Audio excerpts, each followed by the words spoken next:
नाम D chapter का नाम क्या है? द लिविंग वर्ल्ड, जिंदा दुनिया, है ना। लिविंग वर्ल्ड पढ़ने वाले हैं। अब इस जिंदा दुनिया में कौन कौन आता है और दुनिया को कैसे समझा जाता है, वही होंगे। तो क्या क्या प्रॉपर्टीज होती हैं, ठीक है। तो सबसे पहले टॉपिक इसमें समझ लेते हैं, किसे? लाइफ को। लाइफ क्या है, ठीक है।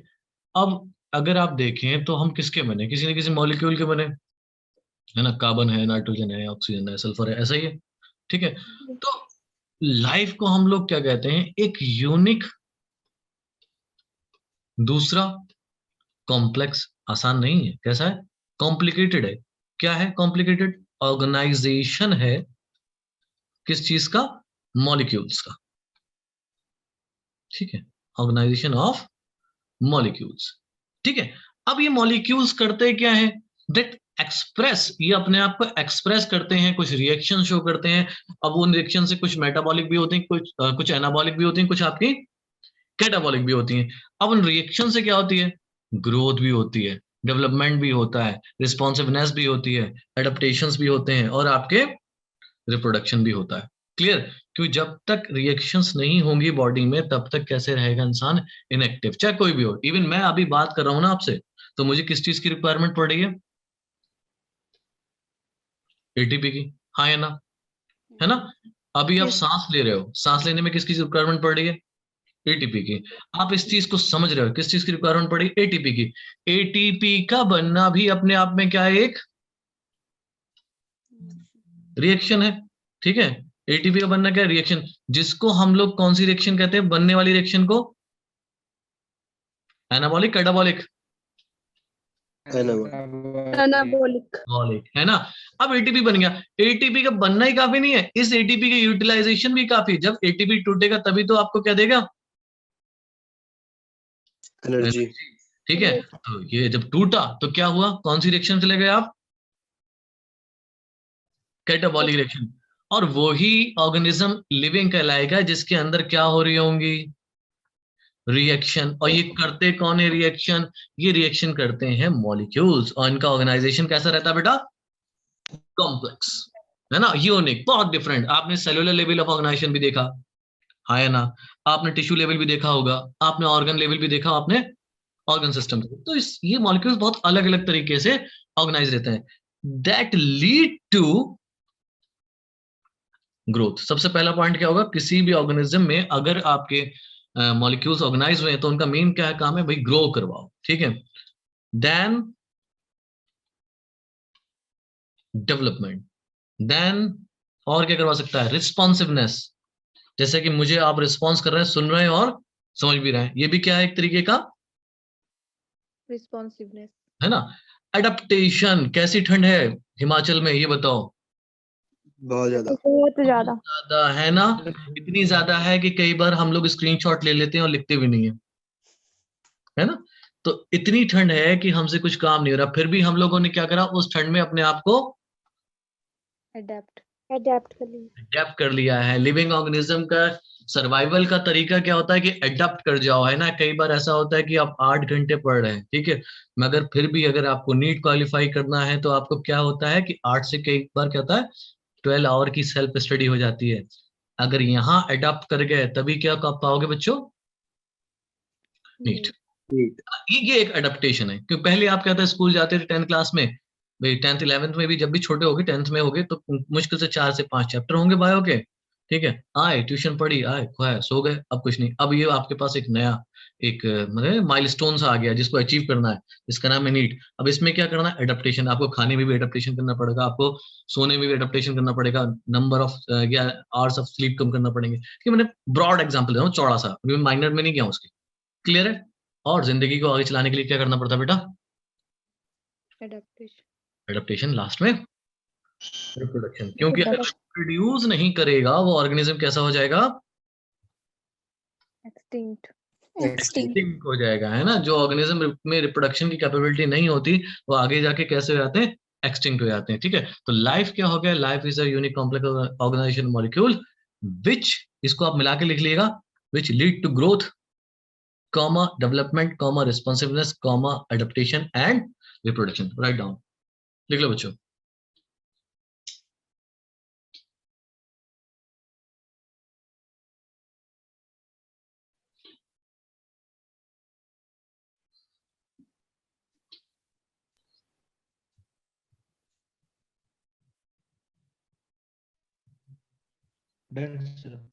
Done. Yes, sir. Yes, sir. ठीक है, Yes, sir. नेक्स्ट पेज पे चलते हैं। ये तो लाइफ हो गई। अब आपसे पूछे, लाइफ तो आपके समझ में आ गई वैसे, बायोलॉजिकली, फिलोसफिकली नहीं, ठीक है। लिविंग क्या है? लिविंग किसे कहोगे? देखो, अगर एक ये सेल है, ठीक, और ये सेल अपने आप को क्या कर पा रहा है? रेप्लिकेट कर पा रहा है, ठीक, ये रेप्लिकेट कर गया। अब ये क्या करा? ये इवॉल्व हो गया। पहले कैसा सेल था? प्रोकैरियोटिक। इनमें का एक सेल कैसा हो गया? यूकैरियोटिक। इतनी बात समझ में आई? ठीक। Yes, sir. अब यूकैरियोटिक भी है, सारे के सारे अपने फंक्शन कर पा रहा है। ये एक्सक्रीशन, रेस्पिरेशन, डाइजेशन, रिप्रोडक्शन, जितने भी होते हैं सब फंक्शन कर रहा है, ठीक है। और अगर इस पे अटैक हुआ तो इसने क्या करा? डिफेंस करा, ठीक है। इसको कुछ फील हुआ तो ये फील होने के बाद क्या करेगा? उसका Response. रिस्पॉन्स देगा। तो अगर ये सब चीजें कोई ऑर्गेनिज्म कर रहा है तो उसको हम लोग क्या कहेंगे? Living. Living. लिविंग। बात समझ में आ गई सबके? Yes, Yes, sir. sir. ठीक है, Yes, sir. इसकी थ्योरी लिख लेना फटाफट फटाफट। A living organism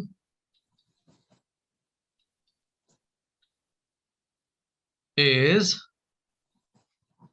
self replicating. कैसा होता है बच्चों? Self Self-replicating. Replicating, comma, evolving and self regulating.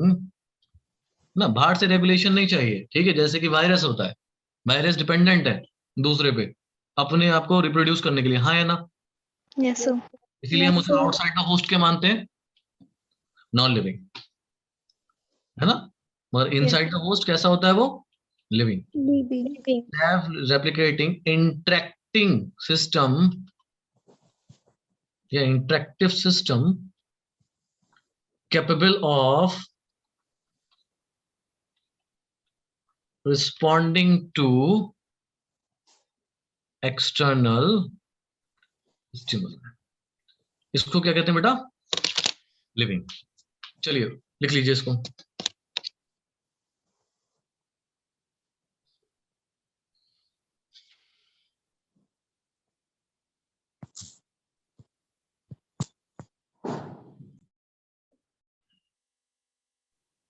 Sir, done.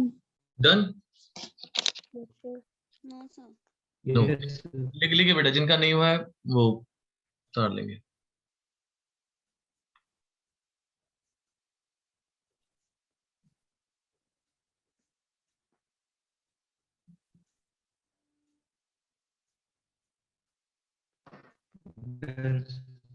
लिख लिया बच्चे? ओके बेटा। Yes. कोई प्रॉब्लम तो होगी नहीं इसमें, समझने में कोई दिक्कत? No, sir. ठीक है, हमें लाइफ समझ में आ गया, लिविंग समझ में आ गया। तो एक काम करते हैं, तीसरा टॉपिक भी समझ लेते हैं जिसका नाम है properties of living organism. Living organism की क्या क्या प्रॉपर्टीज होंगी, है ना। हमें लिविंग ऑर्गेनिज्म को कैसे पहचान सकते हैं भाई कि लिविंग है, ठीक है। एक होता है प्रॉपर्टीज, एक होता है डिफाइनिंग प्रॉपर्टीज, दोनों में फर्क है, ठीक है। किसी की डेफिनेशन वो होती है जो हर जगह फिट हो जाए। जैसे नाउन की डेफिनेशन है, noun is the name of person, place और थिंग, ऐसी कुछ है। Yes, sir. तो ये हमेशा ये रहेगी हर जगह। कहीं पर्सन का नाम हो तो वो भी नाउन है, प्लेस का नाम हो तो वो भी नाउन है, थिंग का नाम हो तो वो भी नाउन है, ठीक है। तो वो उसकी डेफिनेशन हो गई। अब क्या हम सिर्फ और सिर्फ किसकी बात कर रहे हैं अभी? प्रॉपर्टीज ऑफ लिविंग ऑर्गेनिजम्स, ठीक है। अब लिविंग ऑर्गेनिज्म में प्रॉपर्टीज आएंगी खूब सारी, मगर उसमें कुछ डिफाइनिंग होंगी, कुछ not Defining. Defining. Defining. Properties वो होंगी जो प्रेजेंट ही होंगी सिर्फ लिविंग में, ठीक है, और लिविंग में पाई जाएंगे ही जाएंगी। क्लियर बात? Yes, sir. Yes, sir. चलिए पहली प्रॉपर्टी की बात करते हैं, वो है ग्रोथ। ग्रोथ क्या है बेटा? Increase in number and increase in mass of cell. अगर मान लीजिए कोई एक सेल है, इसके नंबर बढ़ रहे हैं along with the mass, मास भी इंक्रीज हो रहा है, साइज भी इंक्रीज हो रहा है, या फिर सिर्फ मास ही इंक्रीज हो रहा है और नंबर इंक्रीज हो रहा है, तो ये हमारे किस में आ जाएगा? Growth. What do you call this? Growth. तो growth is the increase in number and mass of cells. अब ये ग्रोथ होगी कैसे? जब सेल क्या करेगा? Divide Divide Divide. तो इसमें हम क्या लिखते हैं? By cell division. ठीक है। अब आप देख सकते हैं कि भाई ग्रोथ क्या हो रहा है कि सेल में डिवीजन की वजह से हो रही है। क्लियर होगी बात? यस सर इतनी Yes, बात sir. ठीक है। अब आप देखते हैं कि छोटा सा एक टीला है कोई, ठीक है, इतना बड़ा था और आप लोग चले गए कहीं स्टडी करने बाहर, है ना, किसी दूसरे शहर चले गए। ठीक है। अब वो आप कई साल बाद आके देखते हैं कि उसकी हाइट जो है बढ़ गई है। ठीक है। अब आप कहेंगे सर ग्रोथ तो इसमें भी दिखी, है ना, ग्रोथ तो यहाँ भी दिखी है आपको फ्रॉम, Yes. है, टीला वन। अब टीला वन क्या हो गया? इतनी हाइट हो गई, 2 मीटर का था और मान लो अब कितना हो गया? 10 मीटर का। ठीक है। But the difference is this कि ये जो डिवीजन हुआ है, सॉरी, ये जो पहली ग्रोथ जो हुई है, फर्स्ट ग्रोथ और सेकंड ग्रोथ, इनमें डिफरेंस क्या है कि पहली ग्रोथ में जो ग्रोथ है दैट इज इंट्रिंसिक। कैसी ग्रोथ है बेटा? इंट्रिंसिक। Intrinsic. सेल डिवाइड होगा और अंदर से ग्रोथ करेगा और आपको बॉडी को डेवलप करता जाएगा। ठीक है। ये जो ग्रोथ हुई है, जो नॉन लिविंग ऑब्जेक्ट की बात कर रहे हैं किसी भी, ठीक है, तो उसमें क्या होता है? एक्युमुलेशन होता है सब्सटेंसेस का आउटसाइड, कहां पर? बाहर पे। ठीक है। ऐसी ग्रोथ कहलाती है आपकी Extrinsic. Extrinsic. Extrinsic. So we can see two types of growth. So we can see growth in non-living also. Yes sir. है ना? We see growth in living and as well as in Non-living. non-living. So Non-living. if the character or property is seen in both, अगर दोनों में दिख रही है तो वो किसी भी तरीके से क्या नहीं होगी? डिफाइनिंग प्रॉपर्टी नहीं होगी। नहीं होती. क्लियर है? Yes. Yes, sir. ठीक है। तो हम लिख सकते हैं growth is not a defining property of living organism as non-living objects also exhibit Growth. Growth. very good also with growth। Clear बेटा? Yes, sir. ठीक है। अब उनमें जो ग्रोथ होती है वो कैसी है? एक्सट्रिंसिक, है ना। तो यहां पर और लिख देते हैं कैसी ग्रोथ है भाई? नॉन लिविंग की है। ठीक है। ये किस में पाई जाएगी? लिविंग में। ठीक है। हालांकि लिविंग ग्रोथ करेगा हमेशा, मगर ये नॉन लिविंग में पाई जाती है, इसलिए इसको हमने डिफाइनिंग प्रॉपर्टी नहीं करी। नहीं बोला. ठीक है। चलो लिखो इसको तो थोड़ा सा और बताएं इसमें आपको। Done, sir. डन। बाकी बच्चों भी लिख लो। Yes sir. Done. सबने लिख लिया? Yes, sir. Yes. चलिए ठीक है। अब देखिए हम ब्रॉडली देखते हैं, दो तरीके के ऑर्गेनिज्म हमारे पास दिखते हैं। एक को तो हम प्लांट कहते हैं, एक को हम एनिमल कहते हैं। ठीक, कुछ भी दिखेगा, है ना। एक Yes. प्लांट है और दूसरा क्या है? एनिमल है। Animal. कुछ भी दिख रहा है वो हम उसमें ज्यादा डीपली नहीं आते। ठीक है। तो हम प्लांट में अगर ग्रोथ देखते हैं ना, प्लांट्स की ग्रोथ क्या है कि प्लांट्स में थ्रू आउट द लाइफ उसके ऑर्गन्स बनते रहते हैं जब तक प्लांट जिंदा है। लीफ बनेगी, देखा होगा आपने, फ्रूट्स भी आएंगे, सब कुछ है। ठीक है। Yes. तो प्लांट में जो ग्रोथ है, ये बड़ा इंपॉर्टेंट है पॉइंट। प्लांट में ग्रोथ जो है कंटिन्यूअस है, continuous through out the life span. उनकी जब तक जिंदगी है तब तक क्या होती रहेगी? Growth. ग्रोथ होती रहेगी। ठीक है। आप किसी भी पेड़ को काट के अगर उसके एपिकल मेरिस्टम को काट के लगाएंगे तो वहां पर आपको क्या मिल जाएगी? ग्रोथ। New. चाहे रूट एपिकल मेरिस्टम हो चाहे वो शूट हो, कहीं से भी कट करके लगाइए, ग्रोथ आपको मिलनी है।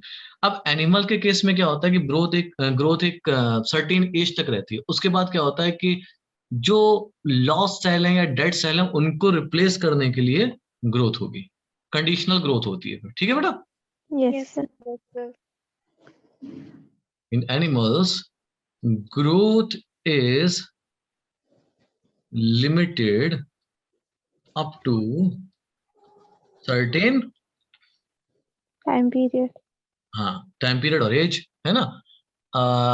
However, cell divide to replace lost cell. ठीक है. अब देखिए क्या है, दो चीजें हैं ग्रोथ में. मैं आपको एक पॉइंट और लिखना चाह रहा हूँ. ग्रोथ में दो चीजें थी. एक था क्या, increase in mass, Yes, sir. और दूसरा नंबर. तो ये ग्रोथ के बेसिकली क्या है, एक बिल्कुल दो करेक्टरिस्टिक्स हैं. क्या है, टू करेक्टरिस्टिक्स. ठीक है, लिखो बच्चों.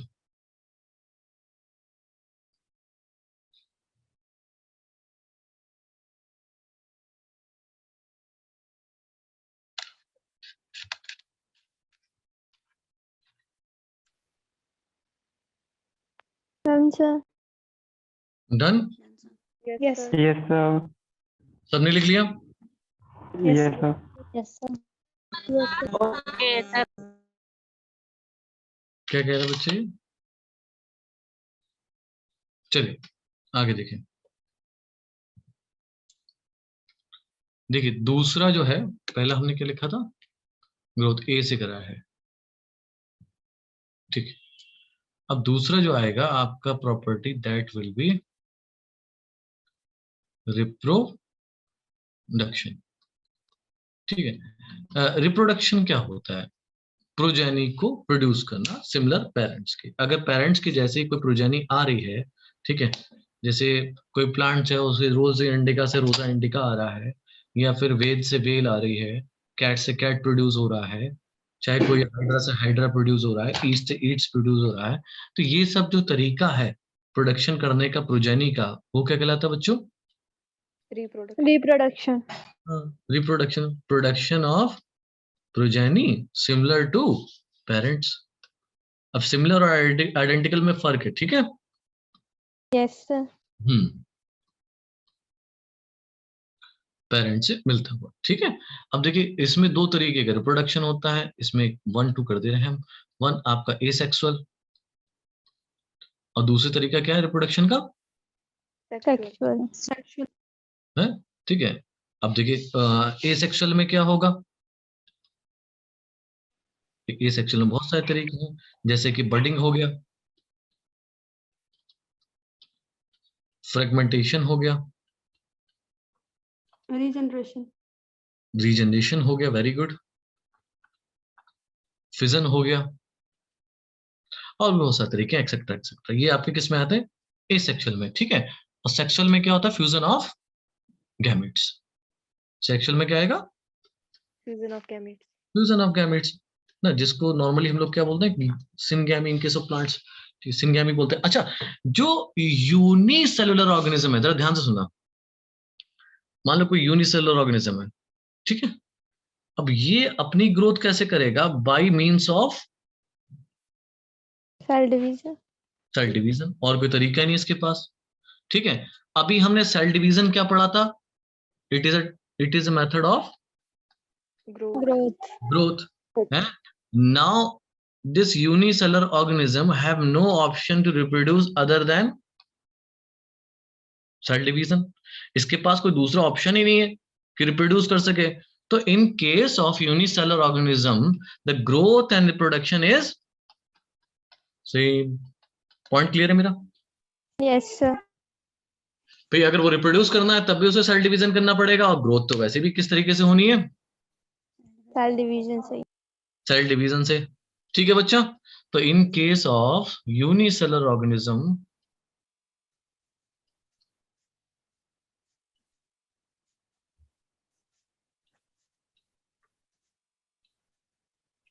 growth and reproduction is same. ठीक है. अब देखिए बहुत सारे ऐसे ऑर्गेनिज्म होते हैं जो रिप्रोड्यूस नहीं करते. many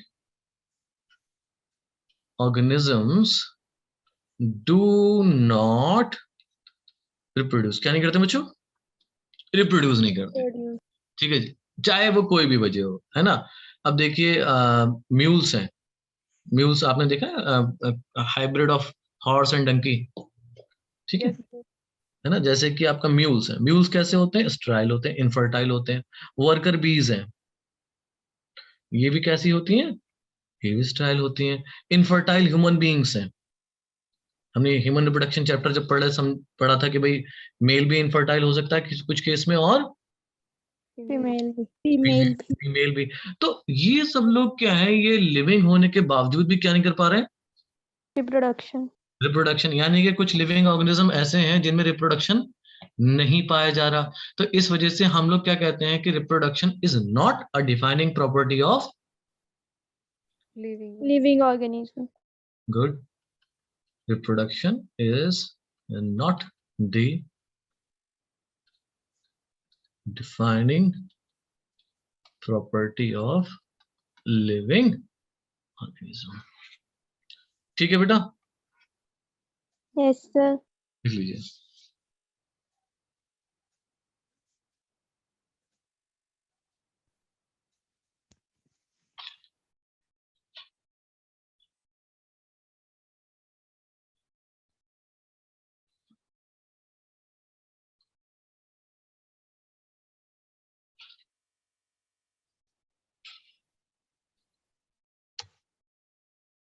डन सर डन, सबने लिख लिया बेटा?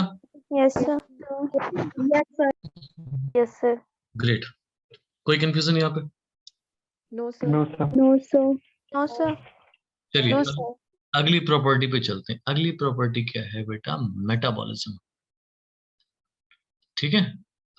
अभी हमने कुछ रिएक्शंस के नाम लिए थे कि हमने कहा था भाई कुछ एनाबॉलिक रिएक्शन चल रही है बॉडी में, कुछ आपकी मेटाबॉलिक रिएक्शन चल रही है। इन सबको जोड़ लो, जितनी भी टोटल हैं बायोकेमिकल रिएक्शन आपके बॉडी के अंदर चल रही है, इनका जोड़ क्या कहलाएगा बेटा?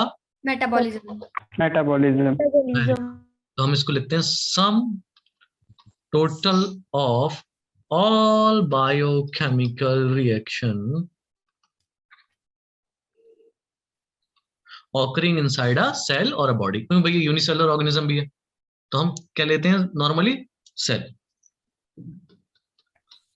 occurring inside a cell, this is was metabolic reaction। अब देखिए, कोई भी दुनिया में ऐसा ऑर्गेनिज्म नहीं है जो कि मेटाबॉलिक रिएक्शन शो नहीं करता। इवन अगर मैं छोटे से सेल की बात करूं, क्या कहते हैं, प्रोकैरियोटिक सेल की भी बात करूं, ठीक है, प्रोकैरियोटिक सेल में कोई भी मेम्ब्रेन बाउंड सेल ऑर्गेनल नहीं होता, सबको पता होगा, but it have what? Ribosome, and which will form protein, है ना, which will form protein, and even it has a infolding of what? Plasma membrane which is known as mesosome, and that actually participate in kind of respiration। Okay, so जितनी भी reaction होनी है किसके अंदर होनी है बेटा? सेल में। बात समझ में आ रही है? चाहे वो प्रोकैरियोटिक सेल हो, चाहे यूकैरियोटिक सेल हो, चाहे होल ऑर्गेनिज्म हो, ठीक है, जो भी होंगे, जितने भी सेल होंगे, सब में ये लिविंग रिएक्शंस पाई जाएंगी, सब में ये होगी। तो इसीलिए मेटाबॉलिक या मेटाबॉलिज्म को हम लोग क्या कहते हैं? It is a defining property of Living organism.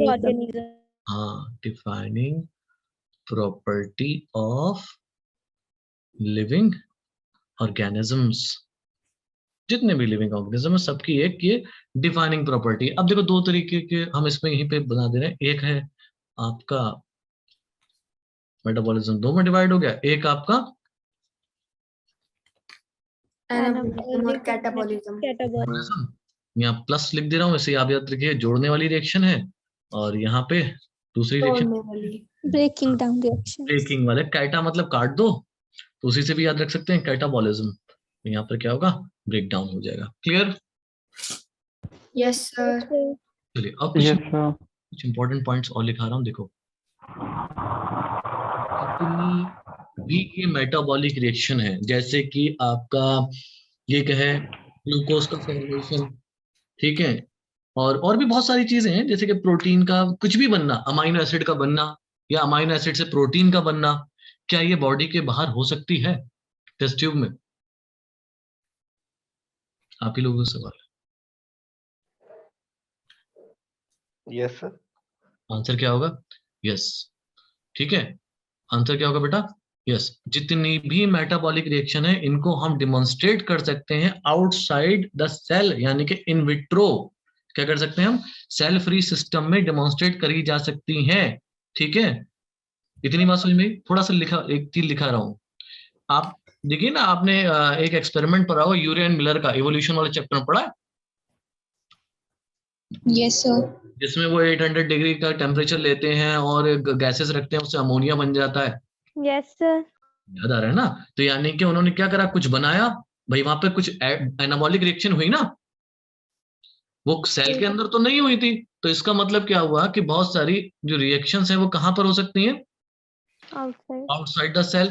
ठीक है, तो हम यहाँ पे एक पॉइंट लिखना चाह रहे हैं कि मेटाबॉलिक रिएक्शंस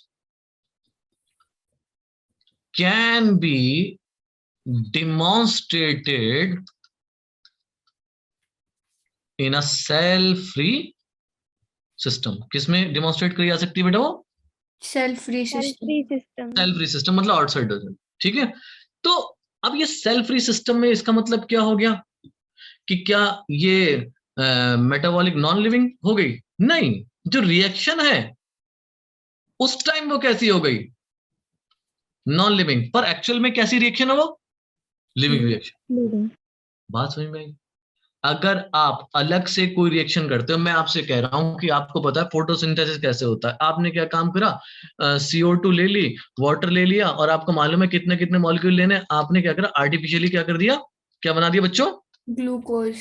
ग्लूकोज। काम किसका है ये? मेसोफिल सेल का, पता है ना? Yes, sir. क्योंकि उनके पास क्या होता है? Chlorophyll. क्लोरोप्लास्ट, क्लोरोफिल, है ना? वो लाइट ट्रैप करते हैं वहां पर पूरे पूरे जाके, मतलब एक तरीके से वहीं पर आपका ग्लूकोज बनना है। ठीक है, अब ये ग्लूकोज बना, आपको पता है। ठीक है, आपने क्या काम करा, आपने ये इसी रिएक्शन को कहां दिखाया? Outside cell. ठीक है, ये रिएक्शन तो कैसी हो गई उस टाइम के लिए? Non living. उस वक्त के लिए कैसी हो गई? नॉन लिविंग, बिकॉज आपने इसको क्या कर दिया? आइसोलेट कर दिया, अलग कर दिया। जब कभी भी आप किसी रिएक्शन को आइसोलेट करेंगे तो वो कैसी हो जाएगी? Non-living. Non-living. Non living. मगर है कैसी वो असल में? Living. लिविंग। ये लाइन एनसीईआरटी में दे रखी है, बिल्कुल ऐसे ही लाइन पे है कि isolated metabolic reactions in vitro are non living thing but surely are living reactions. बात समझ में आई? Yes, sir. ठीक है, मैं क्या लिखा हमने? Isolated metabolic reaction in vitro. In vitro समझते हो आप बच्चों? बॉडी से जो बाहर होता है, लिविंग ऑर्गेनिज्म के बाहर, Yes, sir. Are non living things but are surely कैसी reaction? Living. Living. Living reaction. ठीक है, चलिए लिखिए।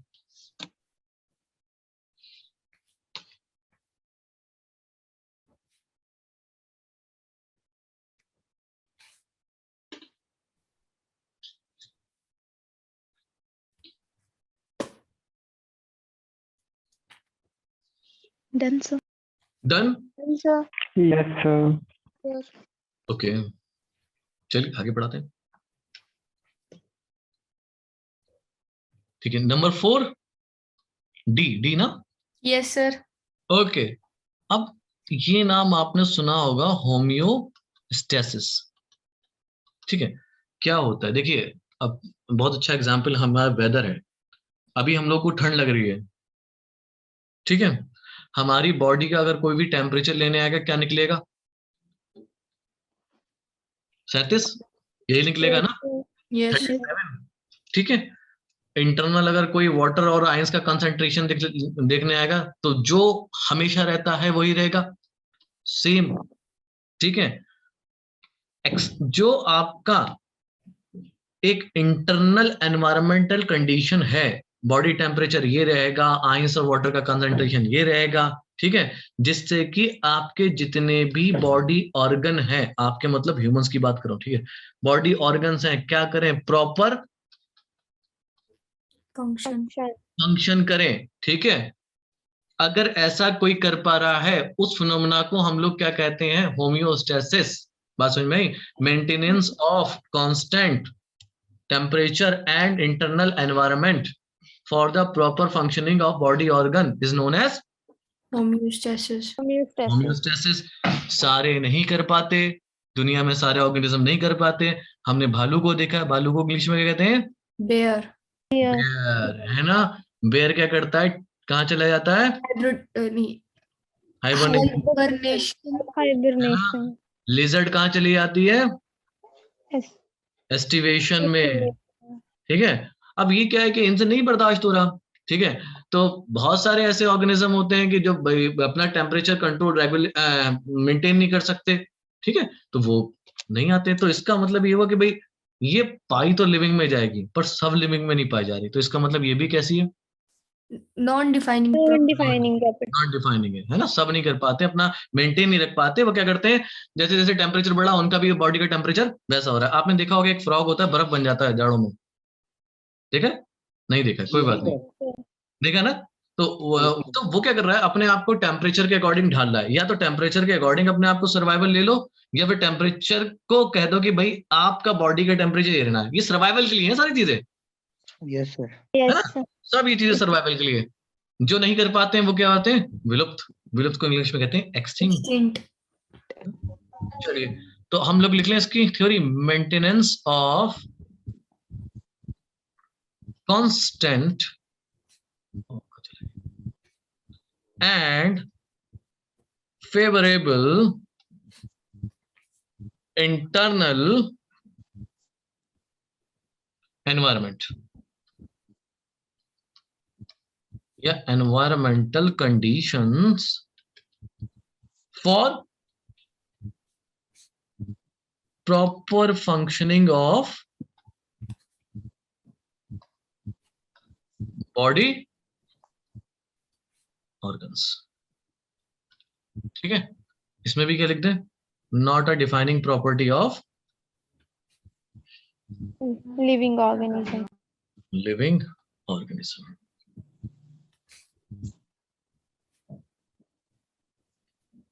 लिख लो बच्चों।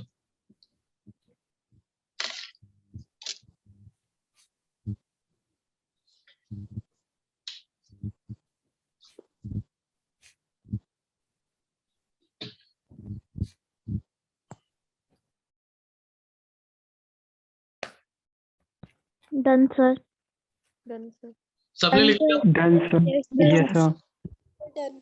चलें फिर आगे समझते हैं। No, sir. ओके, लिख लो पल्लवी। पल्लवी लिखो, आराम से लिखो, कोई जल्दी, नो बोल दिया करो, है ना, अगर नहीं लिखा है तो।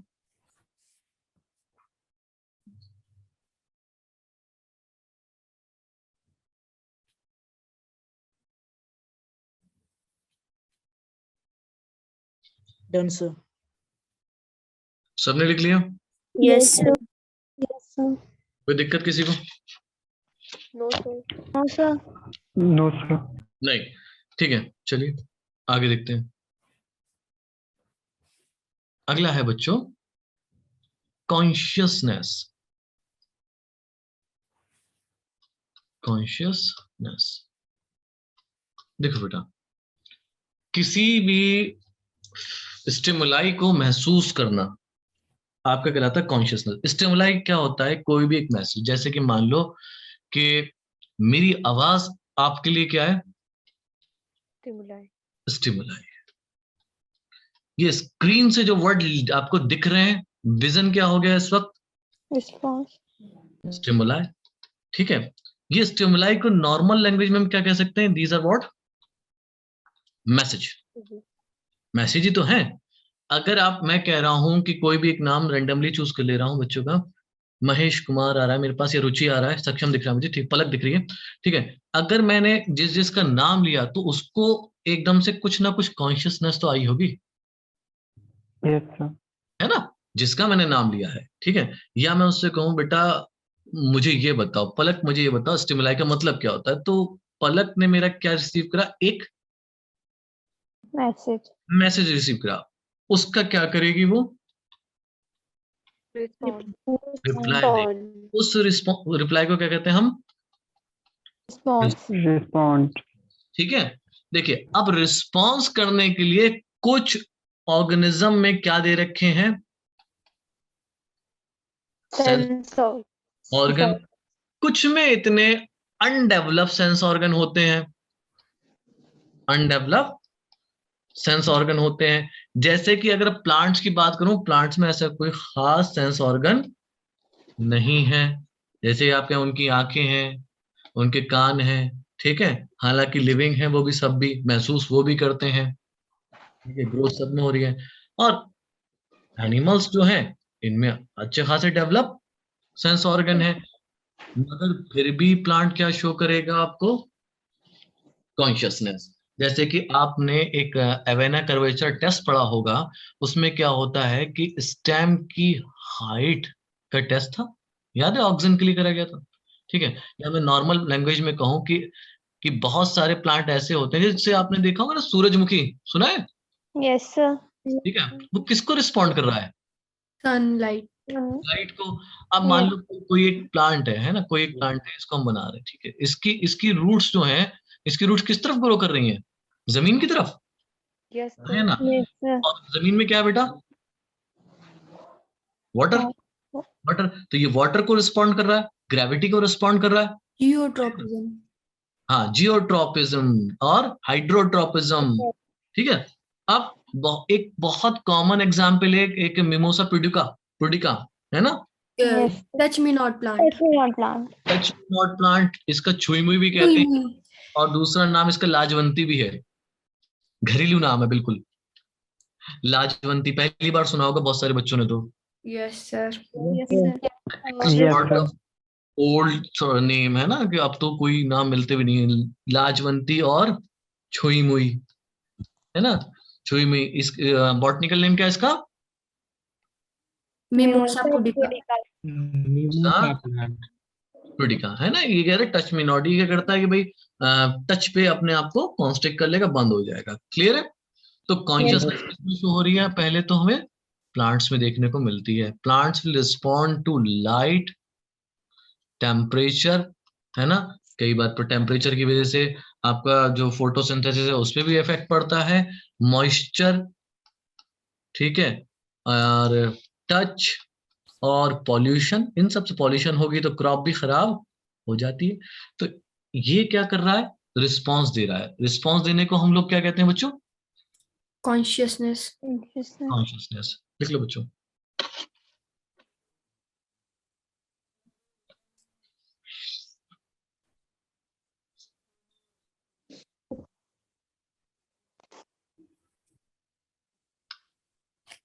दोबारा समझा दूं वैष्णवी? यस सर देखो बेटा, कॉन्शियसनेस का मतलब क्या होता है कि अपने एनवायरनमेंट को महसूस करना और उसको रिस्पॉन्स करना। अभी मैं तुमसे दोबारा पूछ रहा हूँ, हिमाचल में ठंड कैसी है? वैष्णवी बताएगी। बहुत है ना, बहुत ज्यादा ठंड है। आप क्या ठंड को क्या करा आपने? महसूस करा, आपने क्या पहनना शुरू करी? जैकेट्स, ये तो करा आपने, है ना।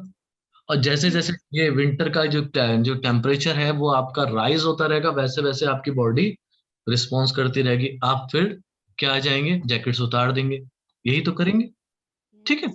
या फिर फॉर एग्जाम्पल मैं एक बात कहूँ कि आप गए, आपने किचन में गए और किचन में आपको पता नहीं था, उस एक बर्तन रखा था, उस पर थोड़ी देर पहले खाना बना था, आपने अगर टच कर दिया तो उसको टच करे रहते हो या छोड़ देते हो? छोड़ देते हो ना, छोड़ देते हो, बिकॉज वहां वो कैसा था? हीट, गर्म था, गर्म को आपने छोड़ दिया तो वो हीट क्या हो गई? एक स्टिमुलाई हो गया। किसी भी स्टिमुलाई के लिए अपना रिस्पॉन्स क्या कहलाता है? कॉन्शियस, ठीक है। और जितने भी दुनिया में ऑर्गेनिज्म है, चाहे वो यूनिसेलुलर हो, चाहे वो मल्टी सेलुलर हो, चाहे वो यूकैरियोट हो, चाहे वो प्रोकैरियोट हो, चाहे वो ऑटो हो, चाहे हेट्रो हो, चाहे सेप्रो हो, कुछ भी हो, सब में ये प्रॉपर्टी पाई जाती है, ठीक है। तो इसको हम क्या लिखते हैं? It is a defining property defining property of living organism. Vaishnavi clear? Yes, sir. Thank you, sir. Welcome. ठीक है, अब देखिए, हम सिर्फ ह्यूमंस ही ऐसे होते हैं जो कि महसूस कर सकते हैं क्या? संजना, स्टिमुलाई समझ में आया नहीं आया? संजना, स्टिमुलाई दोबारा समझाओ। संजना बेटा, ये आप समझ में आ गया? नहीं समझ आया सर। नहीं समझ आया, ठीक है। स्टिमुलाई का मतलब हो रहा है मैसेज, कोई भी मैसेज इस तरीके से समझो, ठीक है। जो मेरी आवाज है वो आपके लिए क्या है अभी? मैसेज। आप मेरी आवाज सुन के समझ रहे हो, यानी कि जो मैं बोल रहा हूँ वो आपके लिए क्या है? एक मैसेज है, उसको समझ रहे हो, उसको दिमाग में रख रहे हो। समझ में, कुछ भी आपको महसूस हो रहा है, ठीक है, वो आपके लिए क्या है? स्टिमुलाई है, महसूस होना। Okay sir. आपको किसी ने टच करा है ना, चींटी रेंगते हुए चली गई, वो क्या है आपके लिए? स्टिमुलाई है ना। तो कई बार होता है पास से कुछ निकल जाता है, वो भी क्या है? एक स्टिमुलाई, ये सेंस होता है। और ये सेंस किसके पास है? ह्यूमंस के पास, है ना। ह्यूमंस के पास है सेल्फ कॉन्शियसनेस, अपने आप को समझ समझ सबसे अपने आप से ज्यादा कोई किसी को नहीं समझ सकता, ये बात सच है। इसीलिए ह्यूमंस को हम लोग क्या कहते हैं? Self conscious. हाँ, ह्यूमंस आर सेल्फ कॉन्शियस। आपको कुछ भी फील हो रहा होगा वो आप ही फील कर सकते हो, समझ में आ रही है ये बात?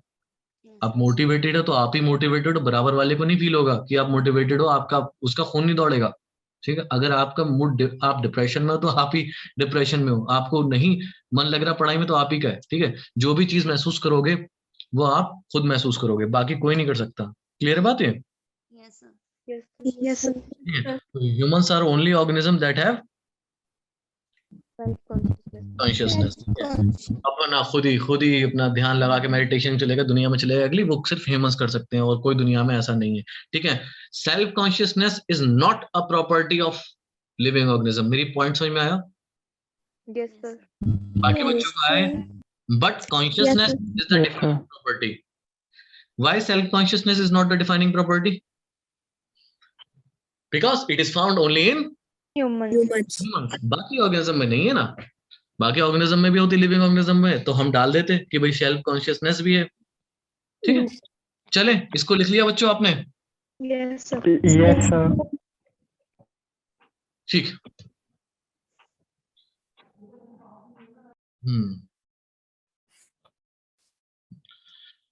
ठीक है, अब हम क्या करते हैं, यहाँ पर अगला पॉइंट लिखते हैं। नंबर क्या आएगा? एफ।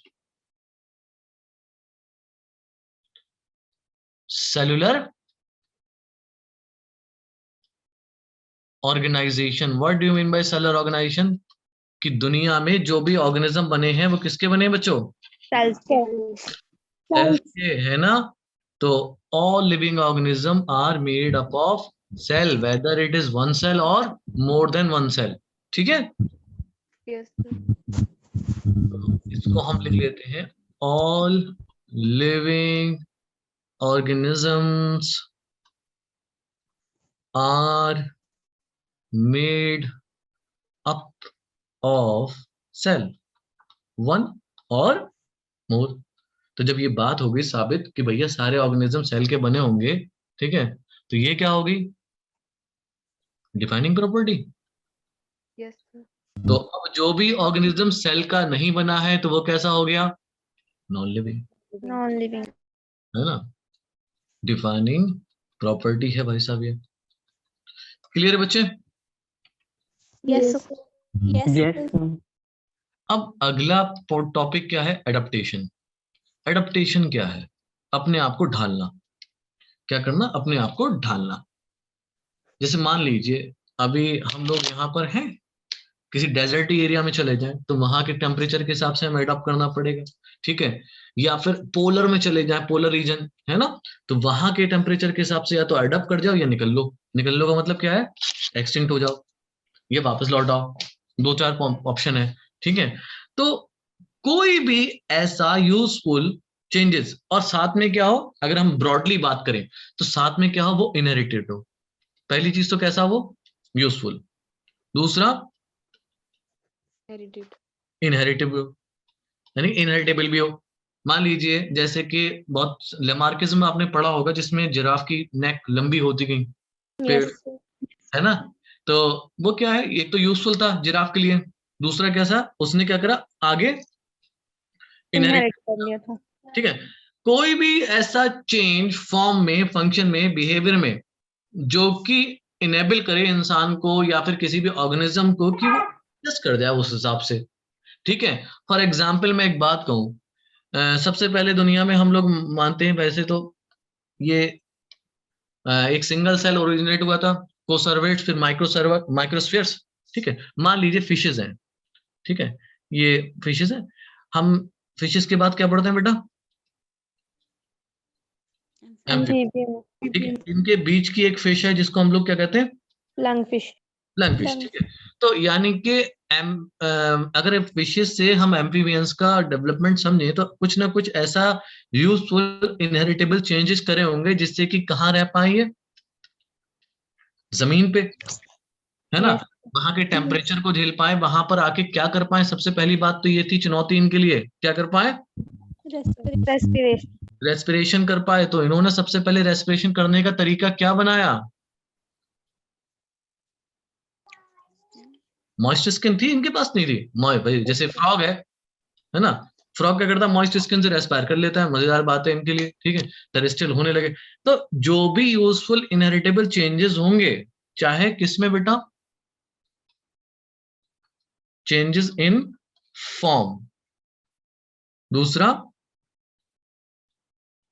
फंक्शन एंड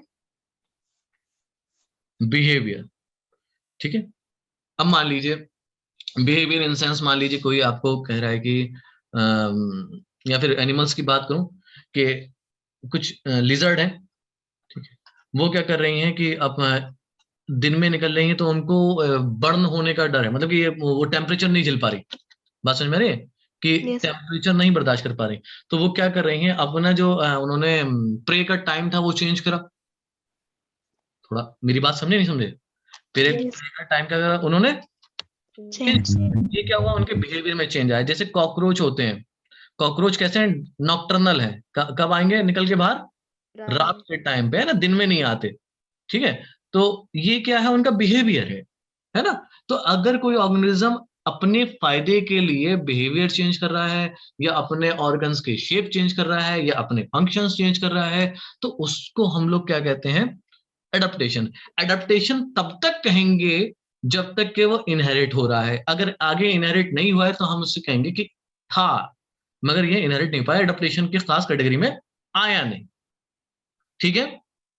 जब तक कि वो अपने कैरेक्टर्स को, जिसको उसने अडप्ट करा है, आने वाली जनरेशन में नहीं देगा, तब तक उसको एडप्टेशन की उसमें बेस्ट एडप्टेड कैटेगरी में नहीं डाला जाता। बच्चों clear? Yes, sir. Yes, sir. Yes, sir. तो इसको और लिख दें, to adjust well and successfully in environment, ठीक है। थोड़ा एनवायरमेंट की स्पेलिंग अपने आप लिखना, ठीक है।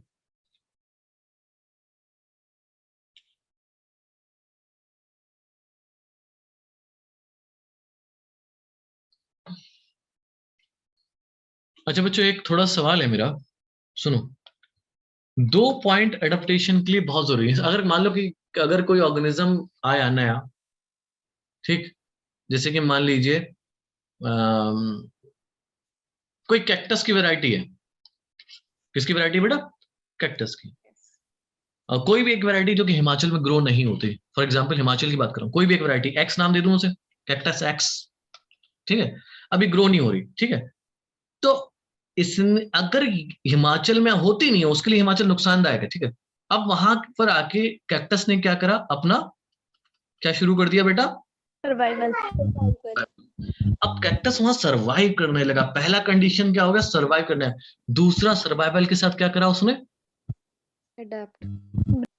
ब्रीडिंग, यानी कि उसने कैक्टस एक्स बहुत सारे बना लिया। बना लिए। इसका मतलब क्या हुआ, अब ये वहां पर इनकी चलेगी। तो ये जो 2 कंडीशन होती हैं, जिसको कहते हैं सर्वाइवल और ब्रीडिंग, अगर कोई ये कर रहा है कहीं पे जाके अडॉप्ट कर रहा है, तो ये बेस्ट अडॉप्टेशन में आता है। पॉइंट क्लियर मेरा? Yes, sir. Yes, sir. Yes, sir. चलिए लिख लें आप।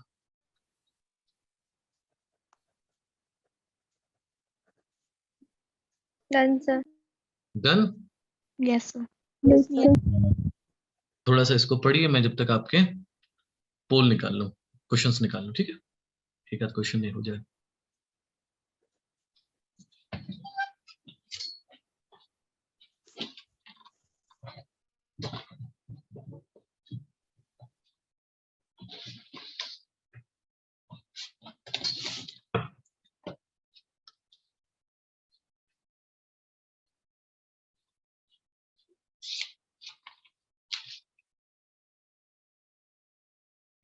कोई बात नहीं, चलिए लिख लिया बेटा। Yes, sir. चलिए नेक्स्ट पेज पे चलते हैं और क्वेश्चन आने वाला है आपके पास, ये मैं खुद बना लेता हूँ। Question number 1, which of the following is the defining property of living organisms? Question समझ गए बेटा? Yes, sir. चलिए option A, option B, option C, option D. Option A growth, option B homeostasis, option C reproduction, and option D responsiveness, और these are your poles. Pole visible? Yes, sir. Do it.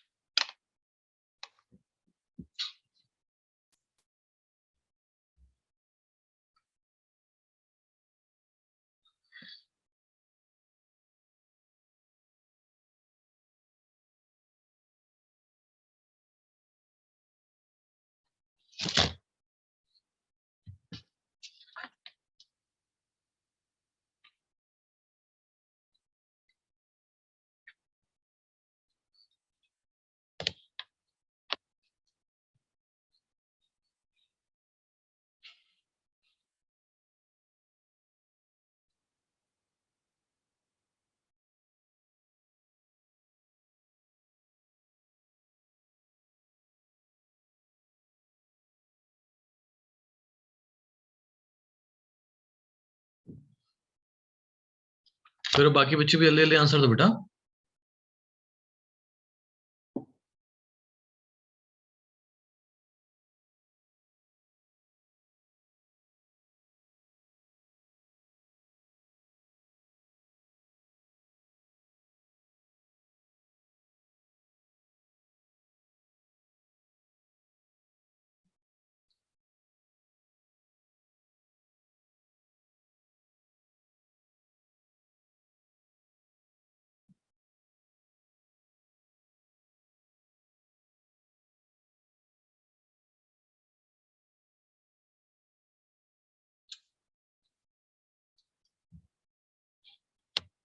हाँ जी, कितने 67 बच्चों ने answer दे दिया है, बाकी बच्चे भी नहीं बेटा?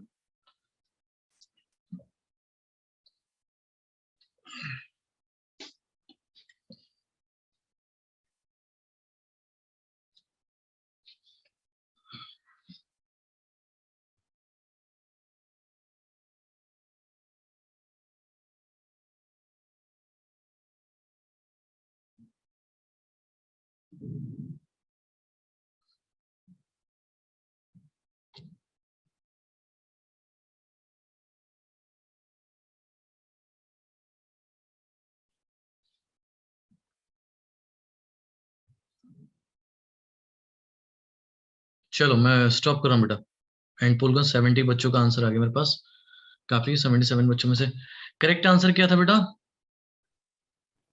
Responsiveness. 40 बच्चों ने आंसर करेक्ट दिया बेटा, कम बच्चों ने। ये तो बहुत सिंपल क्वेश्चन था बेटा, इस पे तो आपको ज्यादा परसेंटेज हाई होना चाहिए था। 30 बच्चों को गलत है, कोई बात नहीं, ध्यान से देखिए। देखिए बेटा, ग्रोथ आपकी नॉन लिविंग में पाई जाती है, हेमोस्टेसिस सब में नहीं पाया जाता, रिप्रोडक्शन आपकी सब में नहीं पाई जाती। इस वजह से ये तीनों के तीनों क्या हो गए? गलत हो गए। करेक्ट आंसर क्या हो गया? Responsiveness. रिस्पॉन्सिवनेस, ठीक है। चलिए आगे बढ़ाते हैं।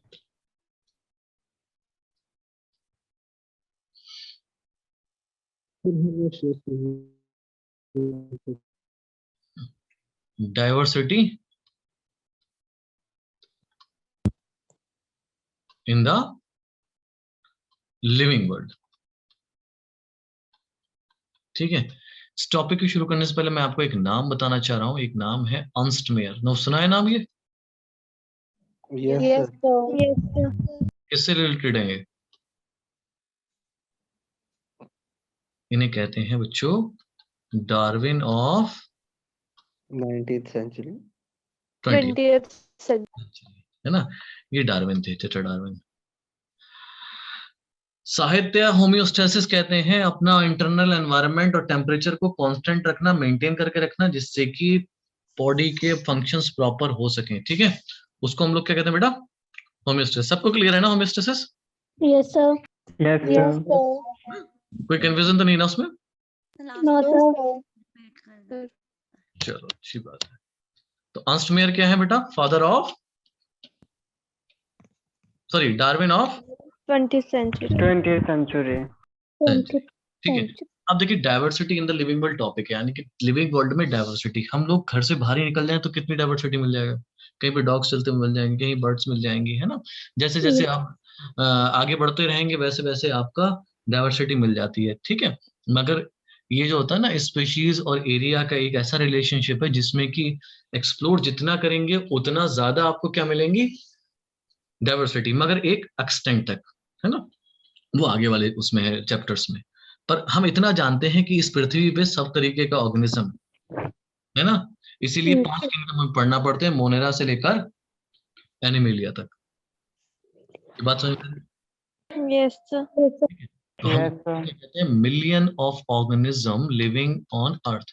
कितने मिलियन ऑफ ऑर्गेनिजम्स हैं, है ना? कहाँ रहते हैं? Lives on earth. अब इसमें कौन कौन से आते हैं भाई? बड़े बड़े ब्रॉड नाम लिख रहा हूँ, ठीक है।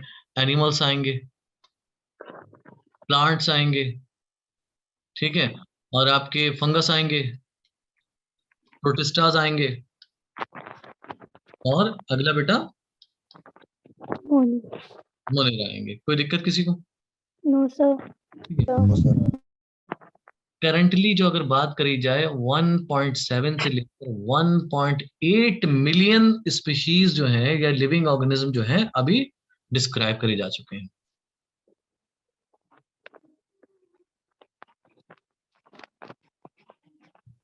ठीक है।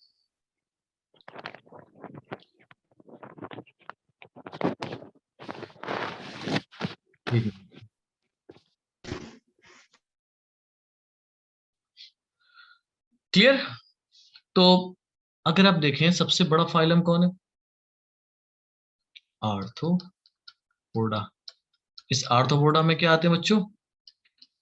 इंसेक्ट्स आते हैं। क्या आते हैं बेटे? इंसेक्ट्स आते हैं। अब ये इंसेक्ट्स जो हैं ये आउट नंबर कर देते हैं हर प्लांट्स को। मतलब ये इनके नंबर इतने ज्यादा है कि प्लांट से निकल जाते हैं आगे। बात समझ में? आर्थ्रोपोडा इंसेक्ट जो होते हैं दे आउट नंबर दी प्लांट्स। क्या करते हैं? ये ज्यादा है, ध्यान रखना। पृथ्वी पर सबसे ज्यादा कौन पाया जाएगा? इंसेक्ट, ठीक है। अगर किंगडम एनिमेलिया में बात करूं सबसे ज्यादा इंसेक्ट, उसके बाद मोलस्का, ठीक है। अब अगर और सबसे कम अगर कॉर्डेटा में आ जाते हो तो सबसे कम कॉर्डेटा में मेमेलिया है, उसमें उसके और उसमें सबसे ज्यादा है पाइसेस। खैर उनमें बात नहीं करनी, ठीक है। अभी भी 1000 जो है अभी स्टिल अननोन है। अभी 1000 ऑफ स्पीशीज हमें अभी डिस्कवर करनी है और उनकी स्टडीज करनी है। 1000 of species are yet to be discovered and studied. उनको हमें स्टडी करना है। तो ये हमारा एक अभी बचा है, ये करते रहेंगे। हर साल कम से कम 15,000 नई आ जाती हैं। कोई प्रॉब्लम किसी को? No, sir. No, sir. ठीक है, इतना इतना लिखो बेटा।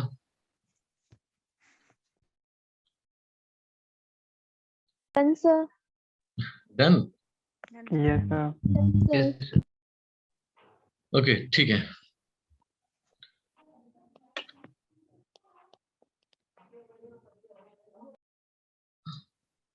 अच्छा, हमने अभी बात करी कि भाई 1000 ऑफ स्पीशीज जो हैं अभी डिस्कवर करना है और उनको करना है, ठीक है। तो यानी कि हमें कोई ऐसा तरीका पता होना चाहिए जिससे कि हम उसको स्टडी कर पाए, आया ना। Yes, Yes, sir. sir. वो तरीका आपका क्या कहलाता है बच्चों? Taxonomy. Taxonomy. टेक्सोनॉमी। टेक्सोनॉमी क्या तरीका है बेटा, क्या करते हैं इसमें? Study of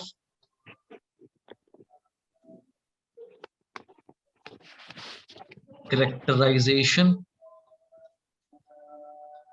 identification.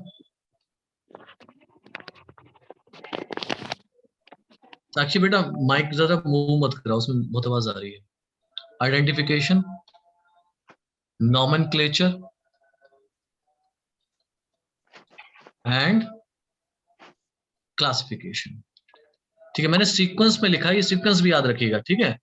टेक्सोनॉमी का सीक्वेंस क्या है? पहले आप क्या करोगे, किसी भी ऑर्गेनिज्म को कैरेक्टराइज करोगे, आइडेंटिफाई करोगे, नॉमेनक्लेचर करोगे, देन उसको क्या करोगे?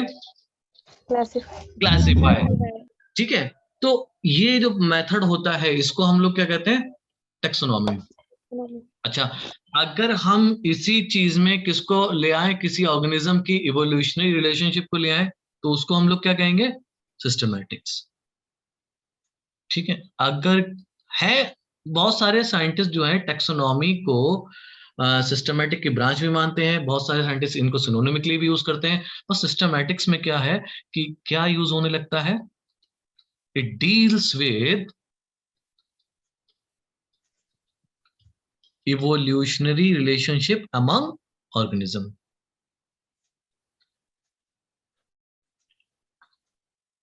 जैसे कि हम लोग कहते हैं, हम किसके, हमारे एंसेस्टर कौन है?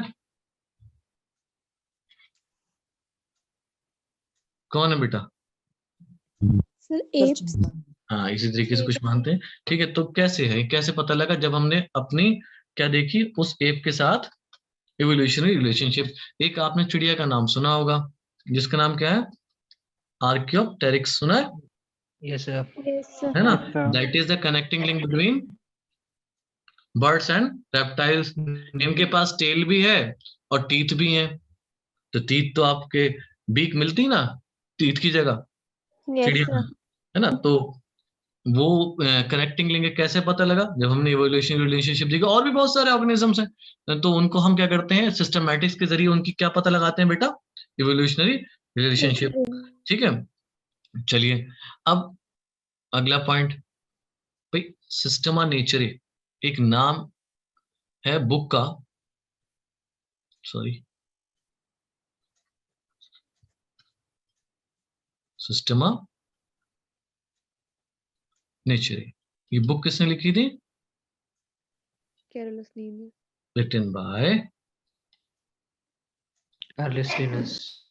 Carolus Linnaeus. गजब के साइंटिस्ट थे, बेइंतहा, मतलब कि बेहतरीन, है ना? और जो ये टर्म कॉइन करा था सिस्टमैटिक्स, ये भी किसने करा था? Carolus Linnaeus. हाँ, कॉइन्ड बाय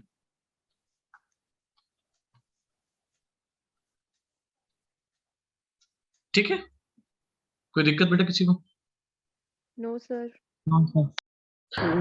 लिखो, थोड़ा सा लिखो ये।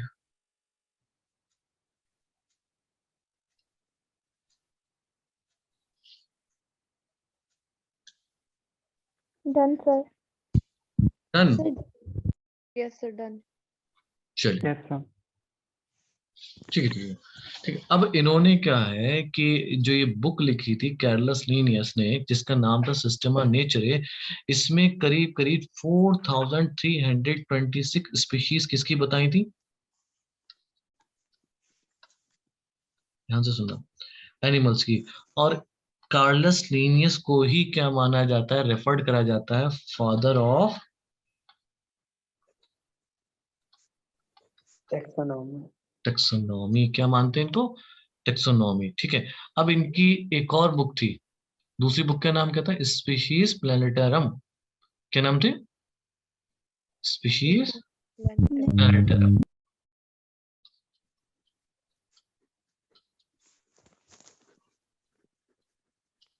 ये भी लिखी। और इसमें कितनी स्पीशीज बताई इन्होंने? 5900 species of plants.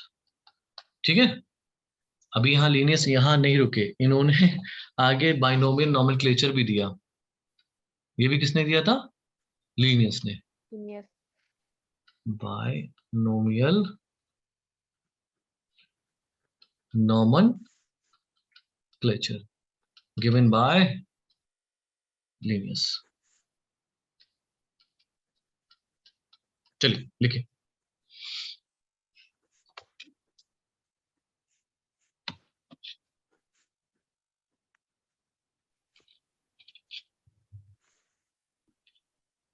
Done, sir.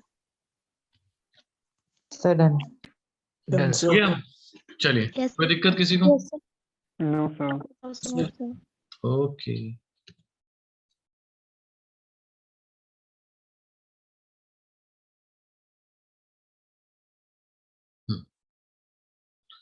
चलिए अब हम बात करेंगे बेसिक प्रोसेस ऑफ टेक्सोनॉमी।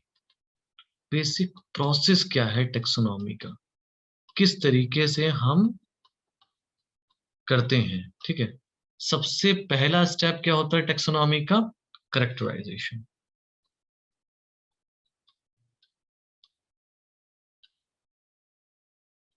ठीक है, कैरेक्टराइजेशन क्या कहते हैं? मान लो कोई ऑर्गेनिज्म आपको दिख रहा है, अभी तो आप बता सकते हो क्योंकि आप पढ़े लिखे हो, आपको बचपन से बताया गया क्या प्लांट है क्या एनिमल है। ठीक है, तो जो भी कोई ऑर्गेनिज्म देखोगे उसके आप क्या करोगे? एक्सटर्नल कैरेक्टर्स देखोगे और इंटरनल स्ट्रक्चर देखोगे। ठीक है, उसका सेल का स्ट्रक्चर देखोगे, उसका डेवलपमेंट का प्रोसेस देखोगे, उसके इकोलॉजिकल इंफॉर्मेशन देखोगे। ये 5 चीजें किसमें आ गई बेटा आपकी? Characterization. करेक्टराइजेशन में। तो आपने क्या करा? उसके बारे में एक डिटेल लिख लिया, उस डिटेल को क्या कहते हैं हम लोग? करेक्टराइजेशन। तो characterization includes external plus internal structure. Alright, दोनों आ गए, Yes, sir. जिसमें हमारा क्या आ जाएगा? मेनली स्ट्रक्चर ऑफ सेल आ गया। अब कोई भी ऑर्गेनिज्म बन रहा है उसका क्या होगा? कोई ना कोई डेवलपमेंट प्रोसेस होगा, किस तरीके से डेवलप हो रहा है वो। एंड इकोलॉजिकल इंफॉर्मेशन, कहाँ रहता है, कैसे रहता है, इकोलॉजिकल इंफॉर्मेशन। ये सब आपने किस में इंक्लूड कर ली? करेक्टराइजेशन में। क्लियर है बात? पहला पॉइंट कर लिया आपने, करेक्टराइजेशन। दूसरा क्या है? आइडेंटिफिकेशन, पहचानो तो। क्या करोगे दूसरा स्टेप आप? आइडेंटिफिकेशन। ठीक है, आप बिल्कुल करेक्ट डिस्क्रिप्शन दीजिए ऑर्गेनिज्म का, जिससे कि उसकी क्या पॉसिबल हो पाए? नेमिंग, है ना। जब तक नाम नहीं दे पाओगे तब तक उसको क्या नहीं कर पाओगे आप? क्लासिफाई ना। आइडेंटिफाई करोगे तब जाके नाम दे पाओगे, और नाम देने के बाद ही क्या कर पाओगे? उसको Classify. क्लासिफाई। तो ये आइडेंटिफिकेशन क्या हो गया? करेक्ट डिस्क्रिप्शन, बिल्कुल correct, of organism, so that क्या पॉसिबल हो पाए? Classification. पहला ये देखो, नेमिंग इज पॉसिबल। समझ में आया? बहुत इंपॉर्टेंट है, इसको याद रखना। आइडेंटिफिकेशन इज नेसेसरी फॉर या is a need of nomenclature. बात समझ में आ गई? आइडेंटिफिकेशन किसके लिए बहुत ज्यादा जरूरी है? नॉमेनक्लेचर के लिए। चलिए, दूसरा पॉइंट क्लियर हो गया, तीसरा पॉइंट भी क्लियर कर ही दे रहे हैं। नॉमेनक्लेचर क्या है? नाम रखना, है ना। क्या कहता है बेटा? नाम रखना, किसी का भी नाम रखना। वो हम बायनोमियल नॉमेनक्लेचर कल पढ़ेंगे। ठीक है, नाम रखने को हम लोग क्या कहते हैं? नॉमेनक्लेचर। इसको कहेंगे स्टैंडर्डाइजेशन ऑफ नेम, है ना। स्टैंडर्डाइजेशन ऑफ नेम, नामों का रखना क्या कहलाएगा आपका? नॉमेनक्लेचर, है ना। जैसे कि अगर मैंगीफेरा की बात हो रही है तो all over the world Mangifera क्या हो गया? मैंगो है ना।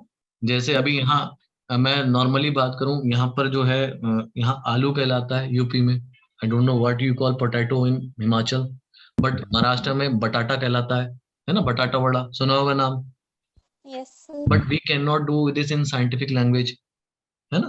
तो हम क्या करते हैं, उसको एक नाम दे देते हैं जिससे कि वो सारी दुनिया में उसी नाम से पहचाना जाए, जाना जाए। तो इसको हम लोग क्या कहेंगे, nomenclature. And now when you have characterized, identified, nomenclatured the organism, you need to place that organism in certain category। बात समझ में आ गई? अब आपको क्या करना पड़ेगा, उस ऑर्गेनिज्म को किस में रखना पड़ेगा, Certain category में उसको हम लोग क्या कहेंगे, classification। क्लासिफिकेशन, है ना?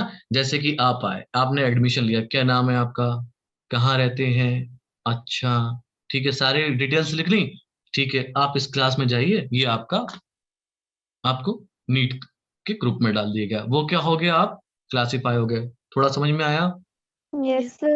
तो ये क्या हो गया, लास्ट लाइन लिखा रहा हूं, ग्रुपिंग ऑफ ऑर्गेनिज्म। ठीक है, क्या करना, ऑर्गेनिज्म को ग्रुप करना, किसमें, into convenient categories.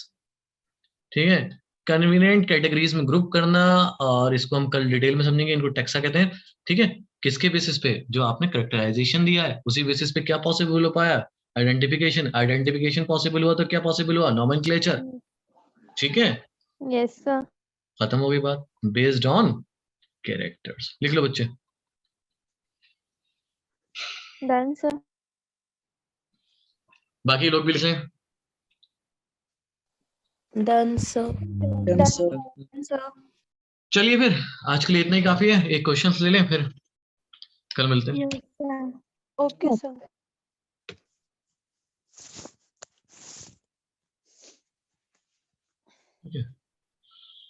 Question number 2, who is known as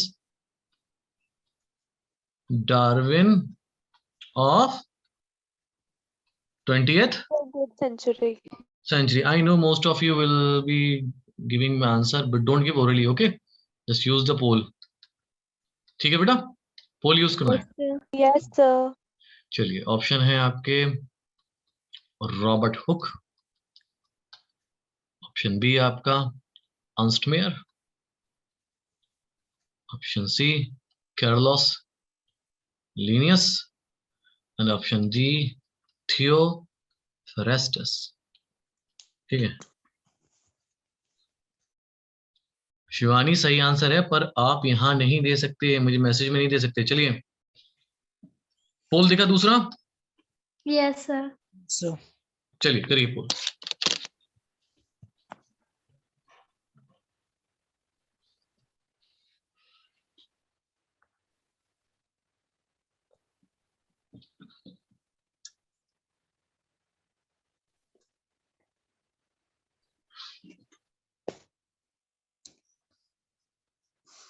जल्दी तो बेटा, 30 सेकंड और हैं आपके पास, 30 सेकंड में आंसर दे दो, बहुत आसान क्वेश्चन है ये।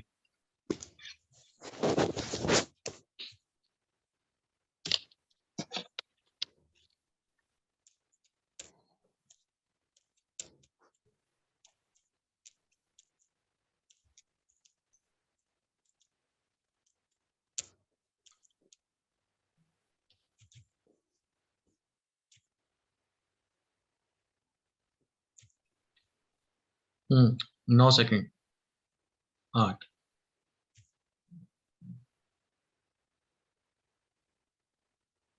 चलिए एंड पोल कर रहा हूँ, मैंने एंड कर दिया। देखो 76 बच्चों ने आंसर करेक्ट दिया, इसमें भी रॉन्ग आ गया मेरे पास आंसर, कोई बात नहीं। करेक्ट आंसर क्या है बेटा, B. Ernst Mayr. Ernst Mayr. यार कार्लस लिनियस जिन्होंने दिया था ना, he is father of Taxonomy. Taxonomy, है ना, टेक्सोनॉमी थे। ठीक है, अब कल का सवाल आपका होमवर्क ही रहेगा, कल सेम लेक्चर होगा बॉटनी का ही। ठीक है, होमवर्क रहेगा, why this man, this person, this personality is known as father Darwin of 20th century. Okay, कल का सवाल है, आज कोई नहीं बोलेगा। ठीक, ओके बेटा, थैंक यू बच्चों। सर कल भी बॉटनी का चैप्टर होगा। हाँ, कल 3 दिन बॉटनी चले कंसेक्यूटिव, एंड 3 दिन आपका जूलॉजी। ठीक है बच्चे, yes sir. Yes. Yes, sir. Okay, bye bye, take care. Bye, sir. Bye, sir. best.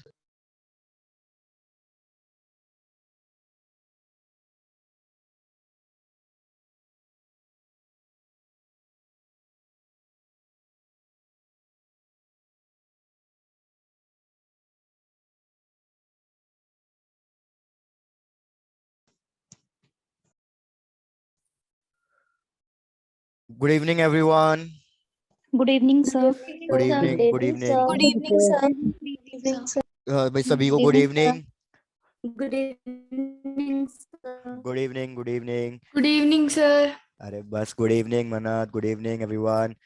102 minute दिया, फटाफट सेटल डाउन हो जाओ, फिजिक्स स्टार्ट करेंगे फिर.